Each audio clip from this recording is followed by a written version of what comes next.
नमस्कार, बीएसटीवी देख रहे हैं आप। बहुत स्वागत है आपका। मैं हूं आपके साथ ऋषभ राय।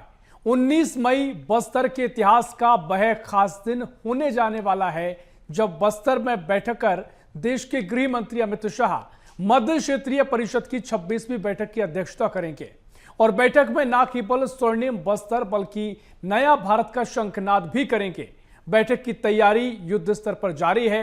तमाम तरह की चर्चाएं हैं और बस्तर को एक नई दिशा मिलने जा रही है और महत्वपूर्ण चर्चा रहेगी। इसी पर हम भी करेंगे चर्चा। उससे पहले देखिए हमारी एक खास रिपोर्ट।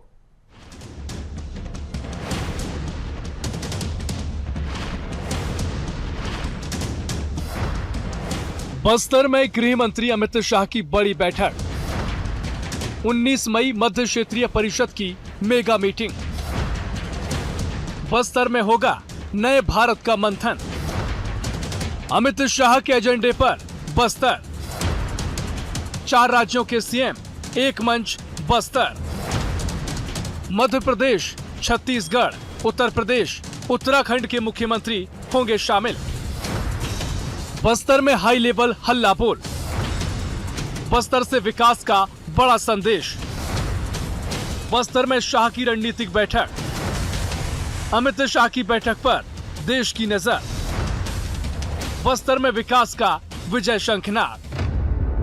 कभी बारूद, बंदूक और भय से पहचाना जाने वाला बस्तर आज विकास, विश्वास और बदलाव की नई पहचान बनता जा रहा है। जहां कभी नक्सलियों का लाल आतंक था, वहीं अब स्वर्णिम बस्तर सहित नया भारत का सपना आकार ले रहा है। आपको याद दिला दें कि साल 2024 में केंद्रीय गृह मंत्री अमित शाह ने नक्सलवाद के खात्मे का संकल्प लिया था और साल 2026 मार्च के बाद बस्तर की पूरी तस्वीर बदल चुकी है। सुरक्षा बलों की कार्रवाई, सरकार की रणनीति और स्थानीय लोगों के सहयोग ने उस रेड कॉरिडोर को तोड़ दिया जो दशकों तक देश के लिए चुनौती बना रहा। अब उसी बस्तर में मध्य क्षेत्र की अहम बैठक होने जा रही है। ये सिर्फ बैठक नहीं बल्कि उस नए भारत का संदेश है जहां बंदूक नहीं, विकास की आवाज गूंज रही है।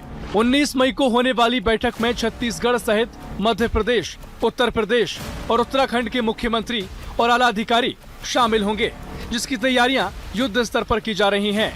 अमर शहीदों के को श्रद्धांजलि देने के लिए अमर वाटिका उनका जाना है। फिर एक और कार्यक्रम है, उस कार्यक्रम में शहीद परिवारों के लोग होंगे, उस कार्यक्रम में नक्सल पीड़ित होंगे, उस कार्यक्रम में वो जवान होंगे जिन्होंने विभिन्न अभियानों में काम किया है। विभिन्न प्रदेशों से आने वाले पुलिस के अधिकारी उसमें एक साथ होंगे। उसमें समाज के प्रमुख जिन्होंने नक्सलियों को समाज में पुनः मिलाने का काम किया है वह भी वहाँ उपस्थित होंगे। नेता नार जो हमारे शहीद गुंडाधुर का गांव है, वहाँ विशालकाय गुंडाधुर की प्रतिमा का अनावरण कल होने वाला है, जो ये बताता है कि अब बस्तर आदिवासी संस्कृति परंपरा उनके आदिवासी भाइयों के व्यापार और व्यवहार के हिसाब से चलेगा। बदल रहा है बस्तर। जिन जंगलों में कभी गोलियों की आवाज सुनाई देती थी, आज वहां स्कूल, सड़क, मोबाइल टावर और विकास योजनाएं पहुंच रही हैं। जहां डर का माहौल था वहां अब उम्मीद है। जहां लाल झंडों का खौफ था वहां अब तिरंगा और स्वर्णिम बस्तर का विजन दिखाई दे रहा है। आदिवासी समाज जब मुख्य धारा से जुड़ रहा है, युवा रोजगार और शिक्षा की ओर बढ़ रहे हैं। पर्यटन, कृषि, वन संपदा और उद्योग के जरिए बस्तर को नई पहचान देने की तैयारी है। शाह की बैठक का बड़ा संदेश। मध्य क्षेत्र की ये बैठक सिर्फ सुरक्षा समीक्षा नहीं मानी जा रही, बल्कि नए भारत के रोड मैप के तौर पर भी इसे देखा जा रहा है। अब ये बात अलग है कि विपक्ष इस पर तंज कस रहा है। ये क्षेत्रीय परिषद का बैठक से बस्तर को क्या फायदा होगा? एक तरफ तो आप पिछले बारिश के वजह से जो पुलिया सड़क टूट गए उसको आप मरम्मत तक नहीं कर पाए, तो आपकी इस बैठक के रखने से बस्तर को क्या फायदा होगा? भारतीय जनता पार्टी जनता को गुमराह करना चाहती है और खास करके बस्तर के भोले भाले आदिवासी भाइयों को गुमराह करना चाहती है, क्योंकि वहाँ के जल जंगल जमीन, वहाँ के पहाड़, वहाँ के जो कीमती मिनरल्स हैं वो अपने चुनिंदा उद्योगपतियों के लिए कुछ एक प्लान बनाकर उसकी तैयारी कर रहे हैं। इनको आम जनता से, नक्सली से कोई लेना देना नहीं। संदेश साफ है। देश अब लाल गलियारे की नहीं, विकास के गलियारे की बात करेगा। बस्तर की कहानी अब संघर्ष से आगे बढ़ चुकी है। ये बदलाव की कहानी है, विश्वास की कहानी है और उस भारत की कहानी है जो आतंक से विकास की ओर बढ़ चुका है। दफन हुआ लाल आतंक, ढह गया रेड कॉरिडोर, अब गूंज रहा है स्वर्णिम बस्तर, नया भारत। BSTV के लिए रायपुर से करिश्मा सोनी की स्पेशल रिपोर्ट। देखिए रिपोर्ट आपने देखी और 19 मई की वो तारीख जो महत्वपूर्ण बैठक होने जा रही है और सबसे महत्वपूर्ण बात है कि बस्तर से ये बैठक होगी। बस्तर से देश के लिए बड़ा संदेश आएगा, विकास की बात होगी, सुरक्षा की बात होगी और अभी तक जो तस्वीर बदली है उस पर भी मंथन किया जाएगा। क्या रोड मैप बस्तर का आगे होगा, इस पर विशेष ध्यान दिया जाएगा। इसी पर भी हम चर्चा करेंगे। हमारे साथ खास पैनल जुड़ गया है, हमारे साथ राजीव चक्रवर्ती जुड़ गए हैं भारतीय जनता पार्टी की ओर से। राजीव जी बहुत स्वागत है आपका BSTV में। साथ ही कांग्रेस की ओर से पक्ष रखेंगे अभय नारायण राय साहब। अभय नारायण राय जी बहुत स्वागत है आपका BSTV में। और वरिष्ठ पत्रकार हैं डॉक्टर अनिल द्विवेदी। अनिल जी बहुत स्वागत है आपका BSTV में। और साथ ही हमारे साथ दंतेवाड़ा से वरिष्ठ पत्रकार हैं सुरेश महापात्रा जी। महापात्रा जी बहुत स्वागत है आपका BSTV में। चर्चा की शुरुआत करेंगे। सबसे पहले अनिल द्विवेदी जी, मैं पहले आपके पास आऊंगा क्योंकि जिस तरीके से ये महत्वपूर्ण बैठक होने जा रही है, आप क्या कुछ कहेंगे? क्योंकि 2024 में संकल्प लिया गया नक्सलवाद के खात्मे का, 2026 में वो तस्वीर हमने देखी जब नक्सलवाद को मुक्त छत्तीसगढ़ को, बस्तर को कर दिया गया। अब छुटपुट नक्सली बचे हुए हैं, उन पर भी लगातार कार्रवाई की बात कही जा रही है। लेकिन इस पूरी तस्वीर को आप कैसे देख रहे हैं, जहां महत्वपूर्ण बैठक होगी, मध्य क्षेत्रीय परिषद की बैठक, बस्तर के विकास पर भी चर्चा होगी, क्या कुछ आप कहेंगे?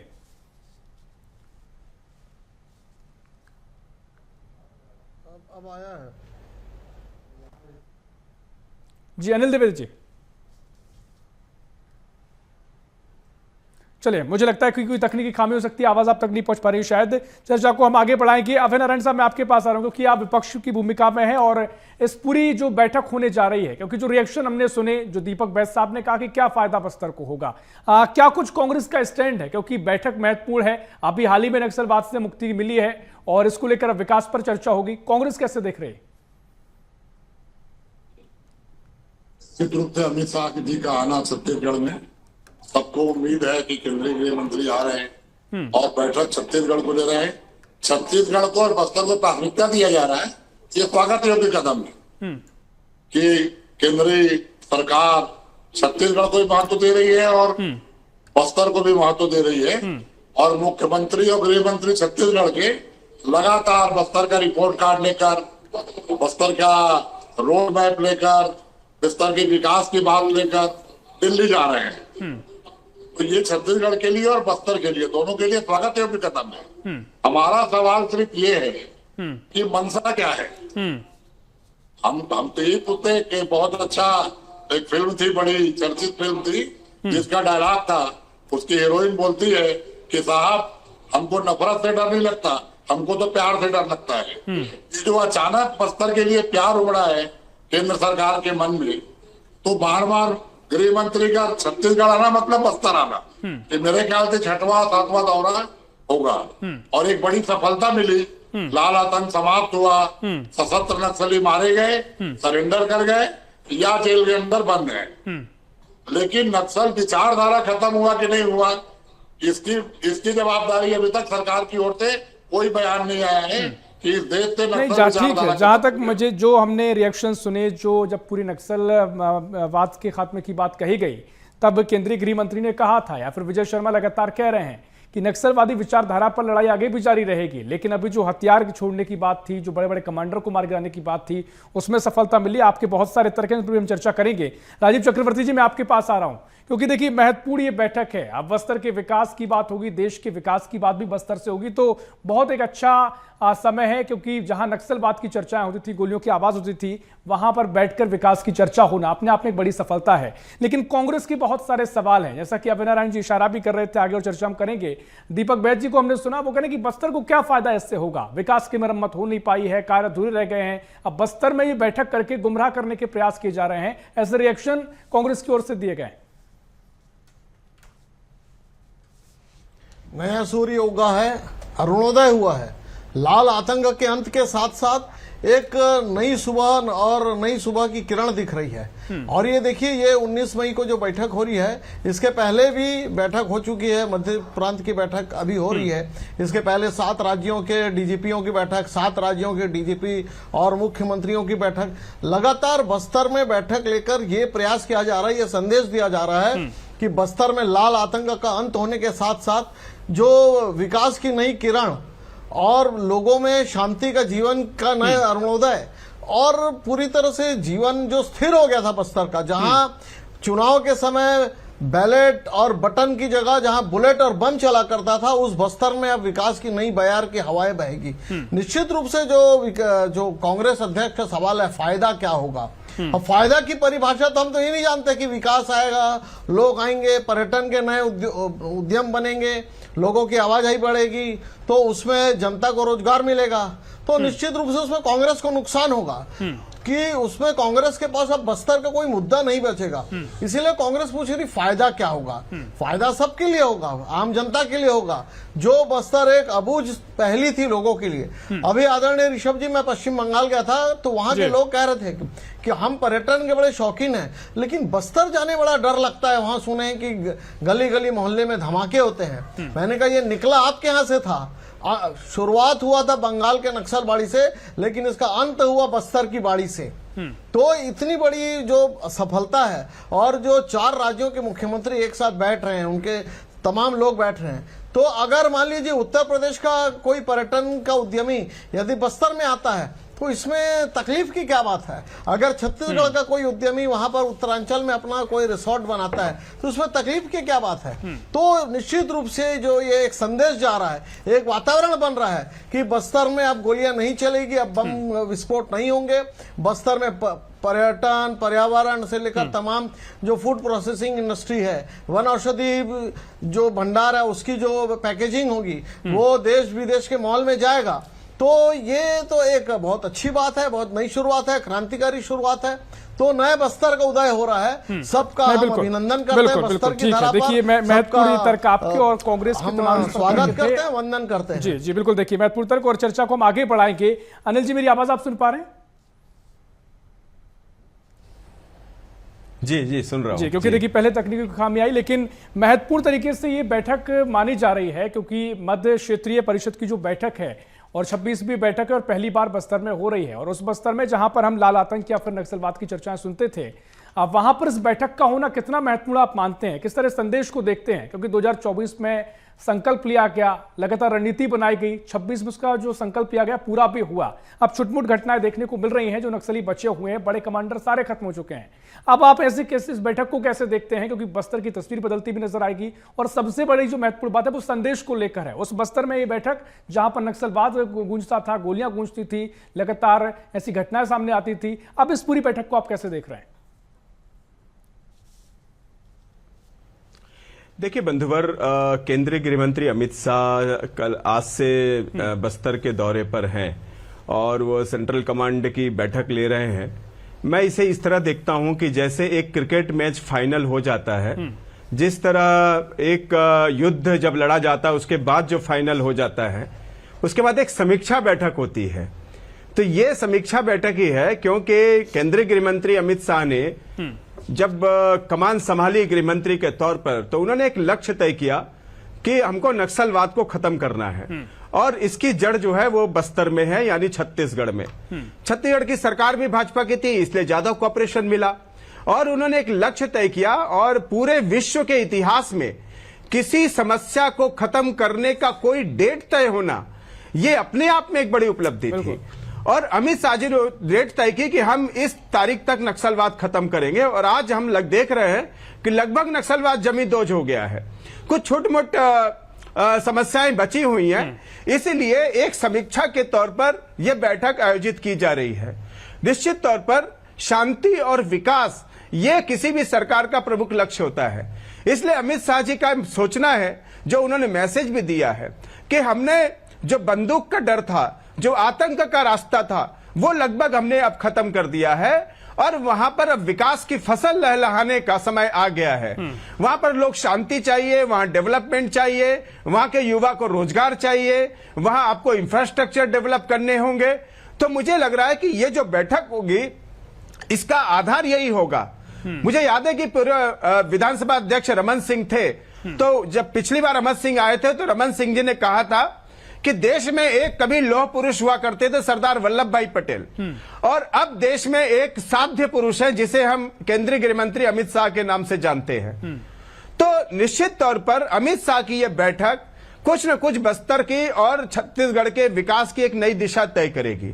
वो एक समीक्षा कर सकते हैं, वह जो सेंट्रल कमांड के जो विभिन्न राज्यों के पुलिस अधिकारी हैं उनसे बातचीत करेंगे, उनसे एक समीक्षा लेंगे और किस तरह से और आगे इस पर बढ़ा जाए, इस पर एक रणनीति तैयार होगी। पूरी रणनीति के तहत रोड मैप की बात होगी, क्योंकि जो आपने ठीक जिक्र किया कि रणनीति बनाकर जो डेट तय करके जो सफलता हासिल की, अब तो यहां से विकास का शंखनाद होना ही है और बस्तर की वो बदलती तस्वीर का हिस्सा भी अब पूरा समय बनेगा। हम चर्चा को आगे बढ़ाएंगे। सुरेश महापात्रा जी, मैं आपके पास आ रहा हूं क्योंकि आपने नक्सलवादी घटनाओं को, बस्तर को करीब से देखा है, कई घटनाओं को लेकर लगातार बस्तर को लेकर कवरेज आपने की, चीजों को आप बारीकी से समझते हैं। अभी जो तस्वीर बदली है या जो संकल्प लिया, जो रणनीति बनाई, उसके बाद जो सफलताएं मिली और जो नक्सलवाद से खात्मा हुआ, उससे मुक्ति छत्तीसगढ़ को मिली, बस्तर को मिली, एक महत्वपूर्ण विषय चर्चा में रखा जाएगा कि अभी वहां की क्या स्थिति है नक्सलवाद को लेकर। अभी स्थिति पर चर्चा इस बैठक में होने की संभावना है। तो आपने क्या बदलती हुई तस्वीर को देखी है जिसकी चर्चा इस बैठक में होगी? कितना कुछ बदलाव आया है? नक्सलवाद के खात्मे का ऐलान तो कर दिया क्या है, आप वहां से करीब से देखते हैं कितना बस्तर और जगदलपुर बदल चुका है और नक्सलवाद का खात्मा हो चुका है, और अब क्या उम्मीद आप कर रहे हैं यहाँ के क्षेत्र के लिए? देखिए, ये बस्तर के पुनरुत्थान का एक दौर है। हमने बस्तर का वो अतीत देखा है जिसमें बहुत सारी खून बही थी, बहुत सारी लाशें निकली थी, जंगल में जाना किसी के बस में नहीं था, और अब एक उसी जंगल के भीतर से विकास के बयान बजनी शुरू हुई है और अंदर के गांवों तक सरकार की पहुंच बढ़ी है। जिन इलाकों में सरकार झंडा नहीं फहरा पाती थी, उन इलाकों में ध्वजारोहण हो रहा है। जिन इलाकों में सड़कें नहीं बन रही थी, वहां सड़कें बन रही हैं। जहां हेल्थ पे काम नहीं था, वहां हेल्थ पे काम हो रहा है। आज हम ये देख रहे हैं कि सरकार ने बजट में अबुझमाड़ और जगरगुंडा जैसी जगहों में एजुकेशन सिटी को लेकर प्लान बताया है। इसका मतलब यह है कि सरकार की प्राथमिकता में बस्तर अब पहले से बहुत आगे निकल गया है और अमित शाह पूरे देश के केंद्र पे ला रहे हैं बस्तर को। यदि मध्य क्षेत्र के लिए एक जो बैठक हो रही है जिसमें उत्तर प्रदेश के मुख्यमंत्री, मध्य प्रदेश के मुख्यमंत्री, उत्तराखंड के मुख्यमंत्री आएंगे, ये अपने आप में बहुत बड़ी स्थितियां हैं। इससे पहले भी बहुत तरह की बैठकें हुई है बस्तर में, पर ये बैठक हर मायनों से बहुत बड़ी है, क्योंकि ये विश्व पटल पर, देश के पटल पर बस्तर के बदलते परिदृश्य को, उसके पुनरुत्थान को पुनर्जागृत करने की दिशा में प्रयास है। नहीं, बिल्कुल। देखिए, महत्वपूर्ण प्रयास, महत्वपूर्ण बातों का जिक्र आपने किया कि जो छोटी छोटी चीजें अब यहाँ से बदलती दिखाई दे रही हैं वो बस्तर के भविष्य को गढ़ेंगी, और यही तस्वीर की दरकार सालों से थी जिसका नक्सलवाद जो समस्या बनी हुई थी, जिसका दंश लगातार बस्तर छत्तीसगढ़ झेल रहा था। चर्चा को आगे बढ़ाएंगे अभय नारायण राय साहब, क्योंकि अभी कुछ बयान हमने सुने भारतीय जनता पार्टी की ओर से, कहा गया कि अगर कांग्रेस जो सवाल खड़े कर रही है, जो लगातार पॉलिटिकल बयानबाजी होती है, क्या इससे ऊपर उठकर देखा जा सकता है? इस पूरे खास मौके पर जो बैठक होनी चाहिए बस्तर के विकास की जब बात होगी, या फिर बस्तर में बैठकर देश की विकास की बात की जा रही है, तो कांग्रेस बेहतर है कि इस पर सलाह दे, अपने विचार रखे, क्योंकि राजनीतिक बयानबाजी से ऐसे मौकों पर दूर रहना चाहिए। कांग्रेस हमेशा से लोकतांत्रिक और संवैधानिक पार्टी रही है। लोकतांत्रिक तरीके से कोई भी आंदोलन हो, कांग्रेस उसके पक्ष में रहती है, और जो हथियारबंद आंदोलन होते हैं, संविधान के खिलाफ आंदोलन होते हैं, लोकतंत्र की व्यवस्थाओं के खिलाफ आंदोलन होते हैं, कांग्रेस उनके खिलाफ रहती है। हम नक्सलवाद के हमेशा विरोध रहे कि आप सशस्त्र क्रांति या हथियार के बल पर सत्ता तक नहीं पहुंच सकते। आपको आना पड़ेगा, लोकतांत्रिक प्रक्रिया में शामिल होना पड़ेगा, आप अपनी बात रखिए, चुनाव लड़िए, और आइए। बहुत ही वामपंथी ताकतें चुनाव के थ्रू केरल में, बंगाल में और बिहार में अधिकतर सीटें जीतती रही हैं।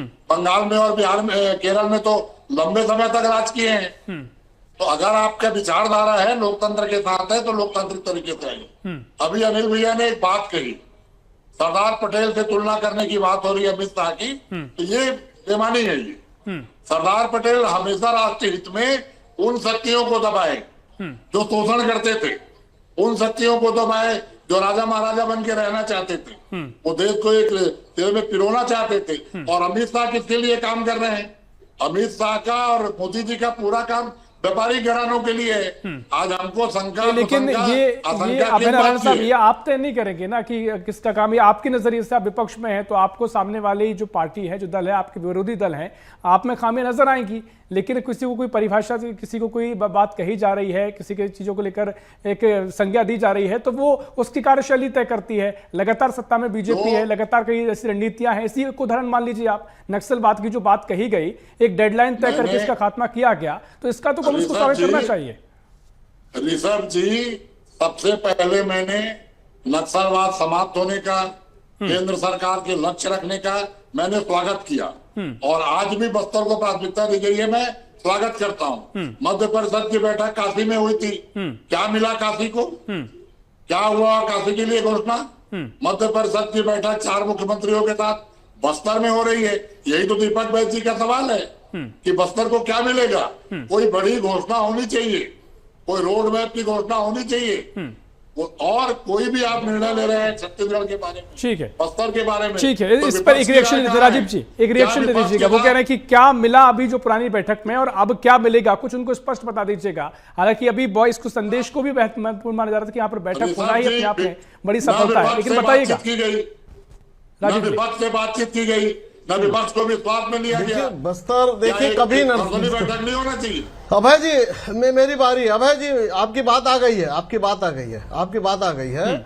आपका जो सवाल है, बस्तर को क्या फायदा, बस्तर को क्या मिलेगा, बस्तर को क्या प्राप्त होगा, तो बिल्कुल उसका जवाब यही है कि अगर गुंडाधरू के प्रतिमा का अनावरण होगा तो गुंडाधरू के प्रतिमा के सामने ये निश्चय ये सौगंध ली जाएगी कि जिस समय जैसा पहले बस्तर था, बस्तर के आदिवासी, मूल निवासी, वहां के तमाम दूसरे निवासी, उनका विकास हो, वही विकास के प्रति दोहराया जाएगा। आज इतनी बड़ी घटना है, आपके प्रधानमंत्री मनमोहन सिंह जी ने कहा था कि अगर जितनी अगर तकलीफ है कि सीमा पार आतंक की, उतना ही बड़ा तकलीफ है सीमा के अंदर चल रही लाल आतंक का। और हम बेबस हैं, हम निराश हैं, उसे कैसे रोके, क्योंकि हमारे अपने लोग हैं, हम उनके ऊपर कैसे गोलीबारी करें, बम चलाएं। आदिवासियों को मिलता था, वनवासियों को मिलता था। अरे अभय जी, मेरी बारी है, सुन लीजिए ना, सुन लीजिए। नाम लिया आपने, इसमें कोई आप अपना विवाद कर दीजिएगा। तो गुंडाधरू के प्रतिमा के सामने जब उनका अनावरण होगा तो जो गुंडाधरू ने शोषण विहीन समाज की जो परिकल्पना की थी, जो उन्होंने आवाज उठाई थी अंग्रेजों के खिलाफ और जमींदारों के खिलाफ, वही बात अमित शाह जी जो सहकारिता मंत्री भी है, सहकारिता के माध्यम से और विकास के माध्यम से बस्तर के मूल निवासी आदिवासी बंधुओं के साथ साथ बस्तर का सर्वांगीण विकास होगा, ये तय हो चुका। इसे कोई जैसे लाल आतंक का अंत तय हो चुका है और होकर दिखा दिए, वैसे ही बस्तर का विकास होगा। ये प्रण लिया जाएगा और ये प्रण होकर आएगा। नहीं, ठीक है, देखिए अब कांग्रेस यहाँ पर अभय नारायण जी एक स्पष्ट तौर पर पूछ रहे हैं कि भाई साहब क्या ऐसा बड़ा किया जाएगा, क्या घोषणा की जाएगी, लेकिन यहाँ पर जो मुख्य विषय है, सबसे बड़ी सफलता तो यही है कि बस्तर में विकास की चर्चा और मध्य क्षेत्रीय परिषद की बैठक, और उसके अलावा क्या घोषणा होगी क्या नहीं होगा, थोड़ा इंतजार इसके लिए करेंगे। लेकिन अनिल जी, जिस बात को आपने कहा शायद उसमें कुछ ऐतराज अभय नारायण जी को इस पर भी जिक्र कीजिएगा, लेकिन इस बैठक के जरिए जो तस्वीर बदलने वाली है, आप इसे पॉलिटिकली कैसे देखते हैं? क्या इसको दोनों दलों को एक साथ आकर इसका स्वागत करना चाहिए या फिर जो विपक्ष के अपने अपने तर्क होते हैं वो भी जरूरी है? देखिए, किसी भी लोकतंत्र में किसी भी नेता के लिए दी गई उपाधियां रिजर्व नहीं हो सकती। कांग्रेस में चाचा नेहरू जी को कहा गया, ठीक है, इंदिरा गांधी को आयरन लेडी कहा गया, सरदार वल्लभ भाई पटेल को लौह पुरुष कहा गया। देश को कभी आपत्ति नहीं हुई, हमको सबको स्वीकार है, फिर कांग्रेस को क्यों आपत्ति है? इसी तरह अमित शाह को साध्य पुरुष कहा जा रहा है। राजनीति में, लोकतंत्र में जो उपाधियां हैं वो उनके कामों से मिलती है। अब अंग्रेजों की दी हुई सर की उपाधि तो ग्रहण नहीं की किसी नेता ने। सर की उपाधि किसने ग्रहण की थी? जो अंग्रेजों ने दी थी, 10 सेकंड में बात जरा बताएं। तो मेरा कहने का मतलब यह है कि दूसरी बात यह है कि जिस तरह मणिपुर झुलस रहा है, जिस तरह जम्मू कश्मीर में आतंकवाद है, जिस तरह पंजाब में आतंकवाद रहा, वैसे ही छत्तीसगढ़ में नक्सलवाद भी रहा। और यदि उन राज्यों से यदि आतंकवाद खत्म किया गया, आपको रोक रहा हूं, समय पूरा हो गया। महापात्रा जी, एक रिएक्शन आपका आखिरी, क्योंकि जिस तरीके से पूरी बैठक है, क्या कुछ आप क्योंकि करीब से वहां देखते हैं, क्या कुछ आपका एक सुझाव भी रहेगा और क्या कुछ आप इस पूरी बैठक से उम्मीद करेंगे, क्योंकि 19 मई को महत्वपूर्ण बैठक होने जा रही है? महापात्रा जी। देखिए, देखिए, सबसे बड़ी बात यह है कि बस्तर में नक्सलवाद की जो समस्या थी वो खत्म हो चुकी है। लोग यदि कह रहे हैं कि इसमें नक्सली अभी बचे हुए हैं, तो मैं नहीं मानता कि नक्सलवाद नाम की कोई चीज अभी बची है ना, क्योंकि उसका मैं मानता हूं कि समूलनाश हो चुका है, क्योंकि जितने भी बड़े कैडर थे सारे कैडर या तो मारे जा चुके हैं या तो पुनर्वास योजना के तहत सरकार के साथ आके खड़े हो चुके हैं और उन्होंने अपनी राह लोकतांत्रिक रूप से चुन ली है। और यदि ये बात स्वीकार योग्य हो गई है तो हमें ये एक्सेप्ट करना होगा कि बस्तर में नई सुबह आ चुकी है। अब आगे बिल्कुल ये महत्वपूर्ण बात आपने कही और वाकई में इस बात को समझना होगा और नई जो सुबह दिखाई दे रही है उसका सहभागी बनते हुए आगे बढ़ना होगा, क्योंकि बहुत सारा समय बीता है, बहुत सारे विकास जो हो सकता था वो इससे पिछड़ गया, लेकिन अब बदलाव का वक्त है। तो वो सकारात्मक भाव हम दिखा सकते हैं और उम्मीद करेंगे कि इस बैठक के बाद वो तस्वीर और तेजी से बढ़ेगी जब बस्तर विकास की राह पर आगे बढ़ेगा। फिलहाल समय इतना ही, चर्चा और हो सकती है। बहुत शुक्रिया राजीव जी आपका, बहुत शुक्रिया अविनाश जी आपका, बहुत शुक्रिया डॉक्टर अनिल जी आपको चर्चा में शामिल होने के लिए, महापात्र जी आपको बहुत शुक्रिया चर्चा में शामिल होने के लिए। तो कुल मिलाकर 19 मई को एक महत्वपूर्ण बैठक होना है। अमित शाह मध्य क्षेत्रीय परिषद की बैठक लेंगे, जो आपसी राज्य हैं उनके समन्वय, सुरक्षा व्यवस्था और तमाम बिंदुओं पर चर्चा होगी। एक चर्चा बस्तर की भी, जहां नक्सलवाद के मोर्चे पर जो लड़ाई लड़ी गई उसके बाद क्या स्थिति बनी है और क्या रोड मैप होगा, एक महत्वपूर्ण चर्चा यहां देखने को मिलेगी। फिलहाल के लिए इस खास विषय में इतना ही। देश प्रदेश की और भी खबरों के लिए देखते रहिए BSTV। नमस्कार।